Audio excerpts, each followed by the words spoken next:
ರಾಮಚಂದ್ರ ಬಾಲರಾಮನ ದೇವಸ್ಥಾನ ಕಟ್ಟಿದ್ರಲ್ವಾ, ಏನು ಯೋಗಿ ಆದಿತ್ಯನ ಹತ್ರ ದುಡ್ಡಿಲ್ವಾ? ನರೇಂದ್ರ ಮೋದಿ ಅವರ ಹತ್ರ ದುಡ್ಡಿಲ್ವಾ? ಎಲ್ಲ ಗ್ರಾಮದಲ್ಲಿ 5 ರೂಪಾಯಿ ಕೊಡ್ರಿ, 10 ರೂಪಾಯಿ ಕೊಡ್ರಿ, 10 ರೂಪಾಯಿ ಕೊಡ್ರಿ ಅಂದರೆ ಆ ದುಡ್ಡನ್ನು ತಗೊಂಡು ರಾಮಚಂದ್ರನ ಕಡೆಯಿಂದ ಹುಡುಕಲಿಲ್ಲ. ರಾಮಚಂದ್ರನ ಕಡೆಯಿಂದ ನಿಮಗೆ ಆಶೀರ್ವಚನ ಮಾಡಿಸ್ತಾರೆ. ಮತ್ತೆ ಒಬ್ಬರದು ದೇವಸ್ಥಾನ ಆಗಬಾರ್ದು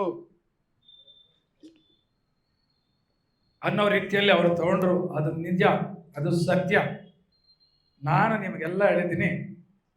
ನಾನು ಅವಾಗ ಹೇಳಿದ್ನಲ್ಲ, ಯಾರು ಎಷ್ಟು ಮಕ್ಕಳಿಗೆ ಏನಿಟ್ಟೋದ್ರೂ ಪುಣ್ಯ ಬರಲ್ಲ. ನಾನು ನಮ್ಮ ಮಕ್ಕಳಿಗೆ ಯಾವಾಗ ಹೇಳ್ತೀನಿ, ನಿಮಗೂ ಹೇಳ್ತಾ ಇದ್ದೀನಿ, ಯಾವುದೋ ಜನ್ಮದ ಪುಣ್ಯ ಮಾಡಿ ಮನುಷ್ಯನಾಗಿ ಹುಟ್ಟಿದ್ದೀವಿ. ಯಾವುದೋ ಜನ್ಮದ ಪುಣ್ಯವಾಗಿ ಏನೋ ಒಂದು ಸ್ವಲ್ಪ ಐಶ್ವರ್ಯವನ್ನು ಭಗವಂತ ಕೊಟ್ಟಿದ್ದಾನೆ. ನಮ್ಮ ಕೈವಾರ ತಾತ ಏನೋದೇನು ಹೇಳ್ತಾರೆ, ಪೂರ್ವಮುಚೇಯನಿ ಪುಣ್ಯ ಪಲ್ಲಂಬುಲೋ, ಪೂರ್ವಮುಚೇಯನಿ ಪುಣ್ಯ ಪಲ್ಲಂಬುಲೋ ರಮಣಿ ಕೋರಿತೆ ವಚ್ಚುನಾ. ವೇಣುಗೋಪಾಲ್ಗೆ ಏನಪ್ಪ ಕೋಟ್ಯಾಧಿಪತಿ ಇದ್ದಾನೆ. ಸಾಹೇಬ್ರು ಏನ್ರಿ ಸಣ್ಣ ಹಳ್ಳಿಯಲ್ಲಿ ಹುಟ್ಟುಬಿಟ್ಟು ಈ ಬಸ್ ಸ್ಟ್ಯಾಂಡ್ ಇಲ್ಲೆಲ್ಲ ಅಲಿತಾ ಇತ್ತು ಸ್ಕೂಲಲ್ಲಿದ್ದವರು. ಹೃದಯ ರೋಗ ಮತ್ತು ಹೃದಯ ಶಸ್ತ್ರಚಿಕಿತ್ಸೆ, ವ್ಯಾಸ್ಕುಲರ್ ಶಸ್ತ್ರಚಿಕಿತ್ಸೆ, ಸಮಗ್ರ ಹೃದಯ ಆರೈಕೆ ಸೇವೆಗಳಿಗಾಗಿ ನಿಮ್ಮ ವಿಶ್ವಾಸಾರ್ಹ RL Jalappa Narayana heart centre, STUMC campus, Tamaka, Kolar. 180030090309. ಇವತ್ತು ಬೆಂಗಳೂರಲ್ಲಿ IPS DIG ಆಗ್ಬಿಟ್ರೆ ಏನಂದ್ರೆ ಅವರು ಹಿಂದಿನ ಜನ್ಮದಲ್ಲಿ ಮಾಡಿರುವಂತ ಪುಣ್ಯ. ಇವತ್ತು ವೇಣುಗೋಪಾಲ್ ಇಷ್ಟ ಐಶ್ವರ್ಯವಂತನಾಗಿದ್ದರೂ ಹಿಂದಿನ ಜನ್ಮ ಆಗಿರುವಂತ ಪುಣ್ಯ. ಹಿಂದಿನ ಜನ್ಮ ಪುಣ್ಯದಿಂದ ಇವತ್ತು ಚೆನ್ನಾಗಿದ್ದೀನಿ. ನೆಕ್ಸ್ಟ್ ಜನ್ಮಕ್ಕೆ ಪುಣ್ಯ ಮಾಡಿಲ್ಲ ಅಂದ್ರೆ ಬರ್ಬತ್ ಆಗ್ಬಿಡ್ತೀನಿ. ಆ ಬುದ್ಧಿ ತಿಳ್ಕೊಂಡು ನಾನು ನನ್ನ ಶ್ರೀಮತಿ ಸೌಭಾಗ್ಯವತಿ ಅಂದರೆ ಸೌಭ ಅಂದರೆ 100 ಭಾಗ್ಯಗಳು ನನಗೆ ಕೊಟ್ಟಿರೋದು. ನನ್ನ ಸೌಭಾಗ್ಯವತಿ ನನ್ನ ಹೆಂಡತಿ, ನನಗೆ ಮಹಾಲಕ್ಷ್ಮಿ ನನ್ನ ಶ್ರೀಮತಿ. ಅವಳು ಫೋಟೋ ಇಲ್ಲಿ ಇರ್ತದೆ ನೋಡಿ. ಅವರು ಸತ್ಯನಾರಾಯಣ ಎಜುಕೇಷನಲ್ ಟ್ರಸ್ಟ್, ಅದರ ಅಡಿಯಲ್ಲಿ ನ್ಯೂ ಬಾಲ್ವಿನ್ ಸ್ಕೂಲ್ಸ್, 10 ಶಾಲೆಗಳು, 5 ಕಾಲೇಜುಗಳು, ಈಗ ಯೂನಿವರ್ಸಿಟಿಗೆ ಹೋಗಿದ್ದೀವಿ. 24,000 ಜನ ಮಕ್ಕಳು ಅದು ನಡೀತದೆ. ಅದಕ್ಕೆಲ್ಲ ಫೈನಾನ್ಸ್ ಡೈರೆಕ್ಟರು ನಮ್ಮ ಶ್ರೀಮತಿಯವರು. ನಾವು ಈ ಹಕ್ಕಿದವು ಪರಕ್ಕೆ ಇನ್ನೊಂದು ಬೇಕು ಅಂತ ಸತ್ಯನಾರಾಯಣ ಚಾರಿಟಬಲ್ ಟ್ರಸ್ಟ್ ಅದನ್ನು ಮಾಡಿಬಿಟ್ವಿ. ಚಾರಿಟಿ ಮಾಡಬೇಕು.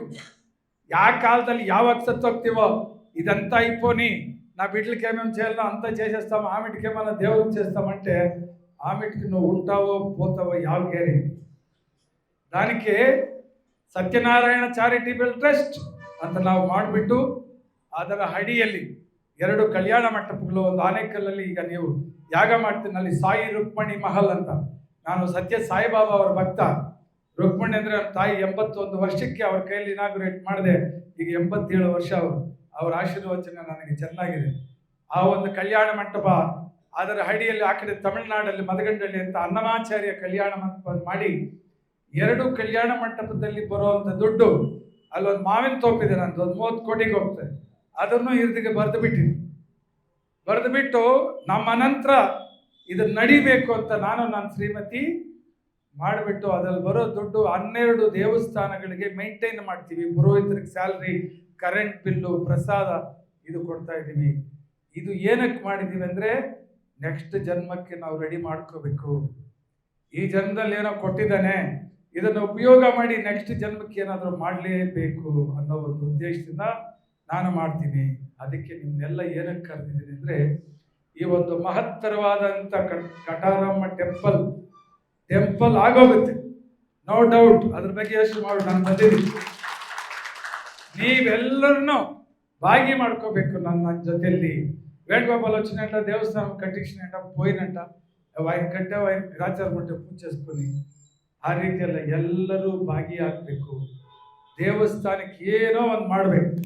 ನೋಡ್ರಿ, ಮನುಷ್ಯ ಸತ್ ಮೇಲೆ ಫಸ್ಟ್ ನಮ್ಗೆ ಎಂಕ್ವೈರಿ ಮಾಡ್ತಾರೆ. ಆ ಎಂಕ್ವೈರಿ ಆದವನು ಬಂದು ನಮ್ಗೆ ಹೇಳಲ್ಲ. ಅಕಸ್ಮಾತ್ ಬಂದವ್ರು ಹೇಳಿದ್ರೆ ನಾವು ನಂಬಲ್ಲ.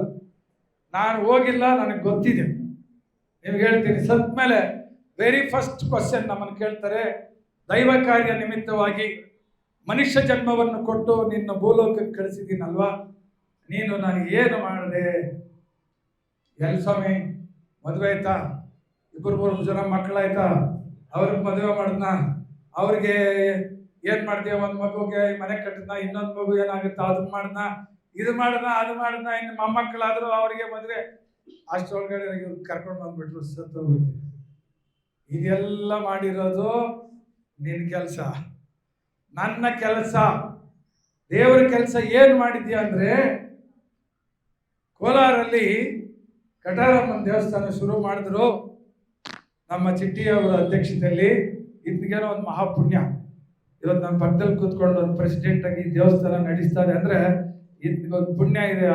ಹಂಗಾಗಿ ನಿಜವಾಗಲೂ ಇವರ ಅಧ್ಯಕ್ಷತೆಯಲ್ಲಿ ದೇವಸ್ಥಾನ ಆಗೋಗ್ತದೆ, ನೋ ಪ್ರಾಬ್ಲಮ್, ಮುಗ್ದೋಗ್ತದೆ. ಸೊ ಅವ್ರಿಗೂ ಒಂದು ಮಹಾಪುಣ್ಯ. ಅವರ ಅಧ್ಯಕ್ಷತೆಯಲ್ಲಿ ದೇವಸ್ಥಾನಕ್ಕೆ ಕರೆದಿದ್ರು. ವೇಣುಗೋಪಾಲ್ ನೀಟಾಗಿ ಎಕ್ಸ್ಪ್ಲೈನ್ ಮಾಡಿದ್ರು. ಆದರೂ ನಾನು ಮರ್ತೋದೆ ಅಂತ ಹೇಳಬಾರ್ದು. ಆವಾಗ ನನಗೆ ಸ್ವಲ್ಪ ಅರಿವಾಯಿತು. ನಾನು ಅಲ್ಲಿ 500 ರೂಪಾಯೋ 1000 ರೂಪಾಯೋ 5000 ರೂಪಾಯೋ ಕೊಟ್ಟಿದ್ದೀನಿ ಸ್ವಾಮಿ. ನನ್ನ ಶಕ್ತಿ 5000 ಆಯಿತು, 50,000 ಆಯಿತು, ಲಕ್ಷ ಇತ್ತು, ಕೊಟ್ಟು ದೇವ್ರ ಕೆಲಸ ಮಾಡಿದ್ದೀನಿ ಸ್ವಾಮಿ ಅಂದರೆ ವೆರಿ ಗುಡ್. ಇವನಿಗೆ ಉತ್ತಮವಾದಂಥ ಇನ್ನು ನೆಕ್ಸ್ಟ್ ಕ್ಲಾಸ್ಗೆ ಒಳ್ಳೆ ಮಾರ್ಕ್ಸ್ ತಗೊಂಡಿದ್ದಾನೆ, ಇವನಿಗೆ ಪಾಸ್ ಮಾಡು ಅಂತ ನಮ್ಮ ಸ್ಕೂಲಲ್ಲಿ ಹೇಳ್ದಂಗೆ ನೆಕ್ಸ್ಟ್ ಜನ್ಮಕ್ಕೆ ಇನ್ನು ಉತ್ತಮವಾದಂಥ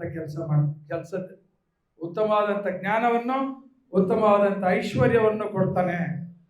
ಇಲ್ಲ ಸ್ವಾಮಿ, ಅವರೆಲ್ಲ ಹೇಳಿದ್ರು, ಏನೋ ಮಾಡೋಕ್ಕಾಗಿಲ್ಲ. ಏನು ಮಾಡೋದು ಅಂದರೆ, ಇದು ರಾಜಕೀಯ ಅಲ್ಲ ಪೋ, ನೆಕ್ಸ್ಟ್ ಓಟ್ ಹಾಕ್ರಿ, ನಾನು ಮಾಡ್ತೀನಿ ಅಂತ ಹೇಳೋಕ್ಕೆ ಇದು ನನ್ನದ್ರಲ್ಲಿ ಆಗಲ್ಲ. ಇದು ರಾಜಕೀಯ ಅಲ್ಲ, ನೀನು ಮಾಡಿಲ್ಲ, ನೀನು ಫೇಲ್.